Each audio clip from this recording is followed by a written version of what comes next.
नमस्कार, जनता न्यूजमध्ये स्वागत आहे। तुम्ही पाहताय जनता न्यूज, आवाज जनतेचा, विश्वास जनतेचा। 6 मार्च 2025 रोजी वाशिम जिल्ह्यातील कारंजा तहसील कार्यालय प्रांगणामध्ये महाबोधी महावीराच्या आंदोलनाला जाहीर पाठिंबा म्हणून एक दिवसीय धरणे आंदोलन करण्यात आले आहे।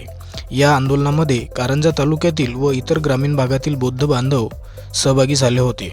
या धरणे आंदोलनामध्ये दिलेल्या निवेदनामध्ये महाबोधी टेम्पल बीटी ॲक्ट 1949 हा रद्द करण्यात यावा अशी मागणी करण्यात आली आहे व तसेच महाबोधी महाविहार उत्खनन रिपोर्टमध्ये सिद्ध झाले आहे की ही बुद्धांची भूमी आहे। त्या ठिकाणी बुद्धांचे शिलालेख हस्तलेख आहेत, बुद्धांची प्रतिमा आहे, त्यामुळे ती बुद्धांच्या हाती सोपवण्यात यावी। त्या ठिकाणी बुद्धांची प्रतिमा असून महंताचे नाहीत, त्यामुळे जिल्हाधिकाऱ्याकडे हे अवशेष व भूमीची न्यायालयीन चौकशी करून लवकरात लवकर बुद्धांच्या हाती सोपवण्यात यावी अशी मागणी करण्यात आली आहे।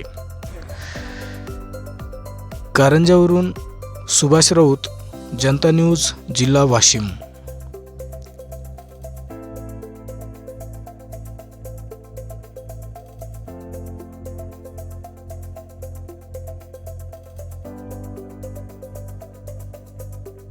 पहा सदैव जनता न्यूज, आवाज जनतेचा, विश्वास जनतेचा, एक पाऊल न्यायासाठी।